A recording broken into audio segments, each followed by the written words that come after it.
Today I'm going to show you the family tree of Greek and Roman gods. I'll be using my Greek mythology family tree chart, which, by the way, is available as a poster from my website usefulcharts.com. In most cases, each Greek god had a Roman equivalent. For example, the Greek god Zeus was called Jupiter by the Romans. In this video, I'll be using the Greek names throughout, but please note that the Roman names are in fact listed on the chart as well. So I'll be looking at three generations of gods: the primordial gods, the Titans, and the Olympians. And one other thing I should mention before we begin. There are several different ancient sources that talk about these gods, and sometimes they differ when it comes to who was the parent or child of who. So in some cases, I had to make a choice, and therefore you might disagree with that choice. But just remember, we're talking about mythology here, and therefore there's really no such thing as a correct version of events.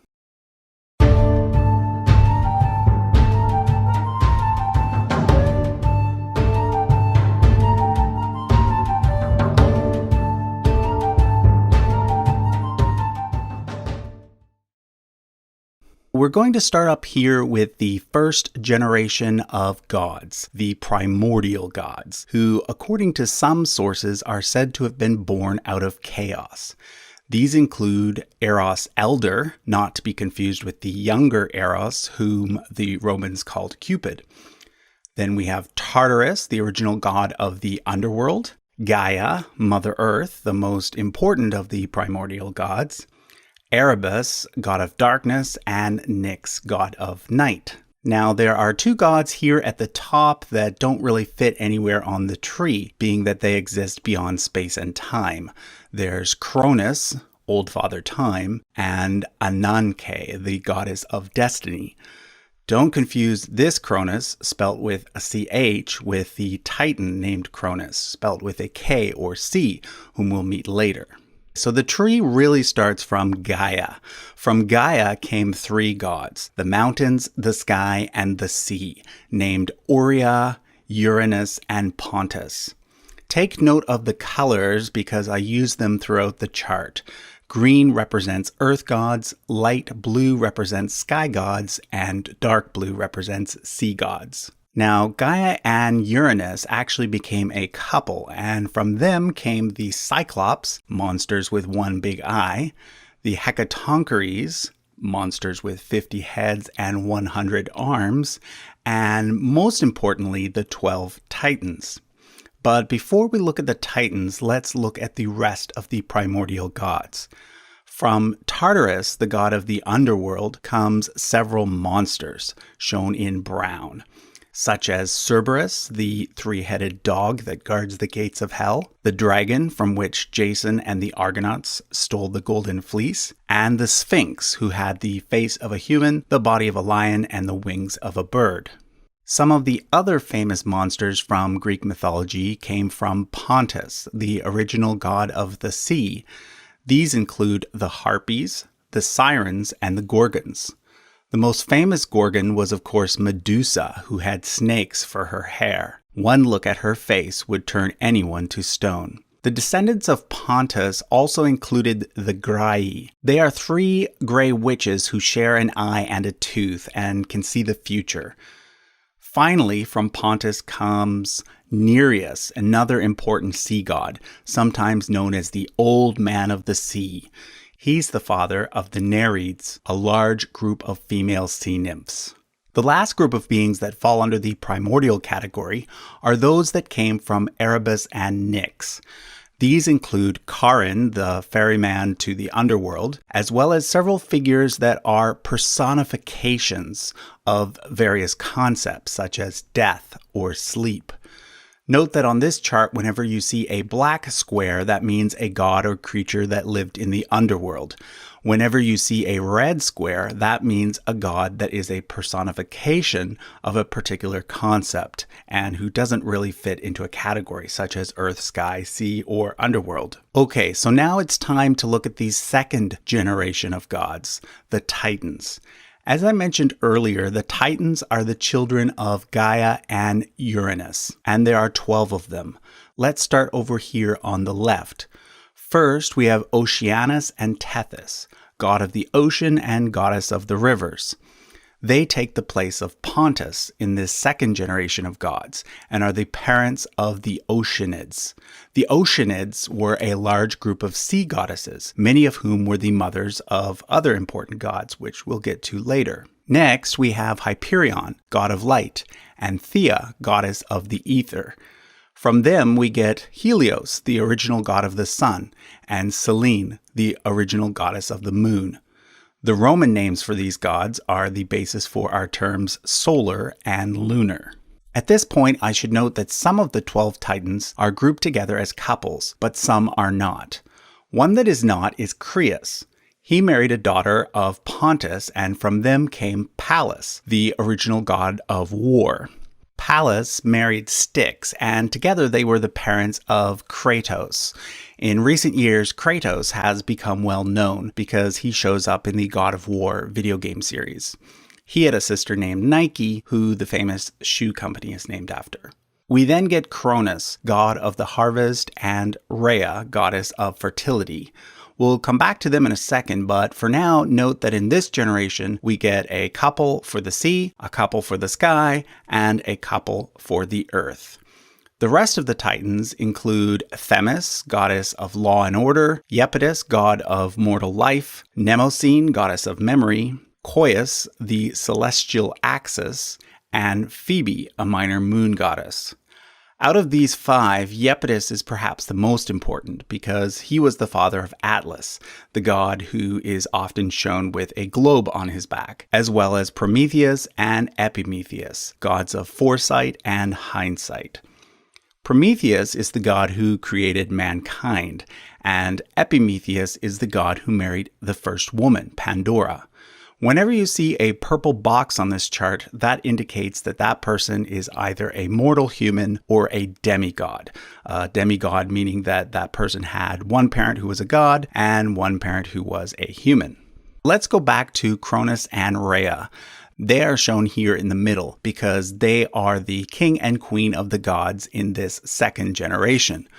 Originally, Uranus and Gaia were the main gods, but according to one Greek myth, they were replaced by Cronus and Rhea because of the following sequence of events. For some reason, Uranus didn't like the Hecatonchires and decided to banish them deep within the earth, which both hurt and angered Gaia. Gaia therefore made a giant sickle and asked the Titans to castrate Uranus. Cronus, who was actually the youngest of the Titans, was the only one brave enough to do so. He was successful, and from the blood of Uranus came the Furies, goddesses of vengeance, as well as several giants, the ash tree nymphs, and, according to some sources, Aphrodite. Because of this act, Cronus and his partner Rhea became the new king and queen of the gods. But foolishly, Cronus decided to banish the Hecatonchires just like his father had done, and therefore it was prophesied that one of Cronus's sons would eventually defeat him, just like he had defeated his father. Because of this, Cronus was scared of his children and decided to eat each of them as soon as they were born. Cronus and Rhea had 6 children. These children would eventually become the third and final generation of gods, known as the Olympians. The first 5 were all eaten by Cronus, but when the 6th child named Zeus was born, Rhea decided to play a trick on Cronus. She wrapped up a rock and gave it to Cronus instead of the baby.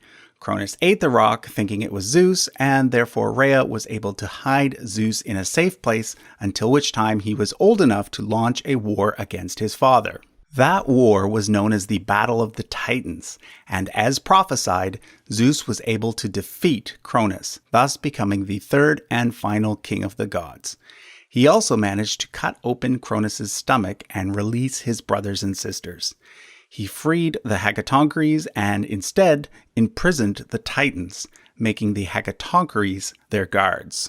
So let's take a closer look at the 6 children of Cronus and Rhea. First, there was Poseidon. Poseidon married one of the Nereids and became the new god of the sea. Demeter took over Cronus's role and became the goddess of the harvest. Zeus, of course, became king of the gods, but was also the new god of the sky, and in particular the god of thunder. He married his sister Hera, who became queen of the gods and was the goddess of women. There was also Hades, who became the new god of the underworld, and Hestia, who became the goddess of the hearth or home. Just like there are 12 main titans, there are also 12 main Olympians. But because there are only 6 original siblings, some of Zeus's children are also included in order to come up with the number 12. In fact, Hades is not included in the 12, so there are actually 7 of Zeus's children who are considered to be main Olympians, so that we get that perfect number 12. So first, there's Athena, goddess of wisdom, from which the city of Athens takes its name. She was the daughter of Zeus with his first wife Metis, one of the Oceanids. Then, with his wife Hera, Zeus had Hephaestus, god of fire, and Ares, god of war. Fourth, we get Aphrodite, the goddess of love and beauty. According to some sources, she's the daughter of Zeus, but according to others, she was born out of the sea when Uranus was castrated. Fifth, there is Hermes, son of Zeus and Maia, who was a daughter of Atlas.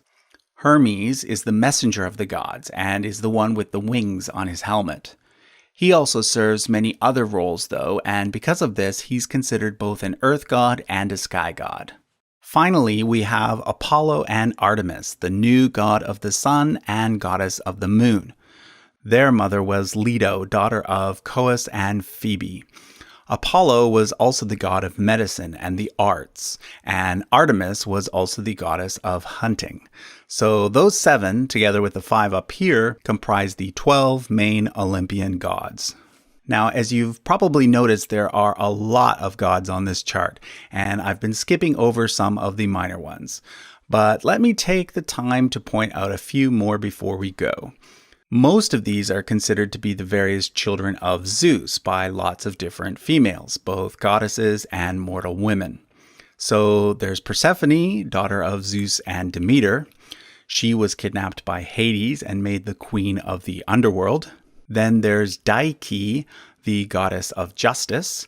She has a blindfold across her eyes, and you can often see statues of her standing in front of courthouses. There's also the Muses, daughters of Zeus and Mnemosyne.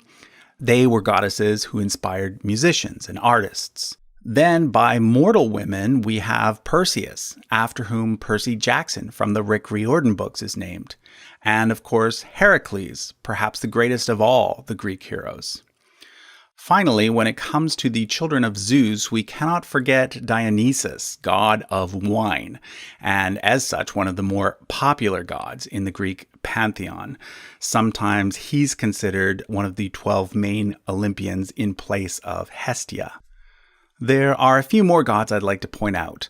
The first is Eros, known to the Romans as Cupid.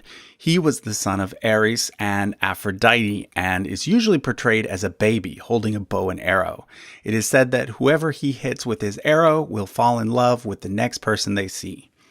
Aphrodite also had a child with Hermes, aptly named Hermaphrodites, who was neither male or female. And finally, Hermes had a son named Pan, who looks like a fawn and is the god of shepherding, although in other sources he existed long before Zeus himself. So, like I said, there are a lot of other characters on this chart that I did not have time to mention, but hopefully this video has given you a general overview of the Greek mythology family tree and how the main Greek and Roman gods are related. Once again, if you'd like to buy the poster version of the chart, you can head over to my website, usefulcharts.com. If you find history, genealogy, and monarchies interesting, be sure to subscribe to the channel. If you check the playlists, you'll find that I have videos covering the family trees of famous dynasties from all over the world. And to see what else I'm up to, follow me on Twitter or Instagram. Thanks for watching.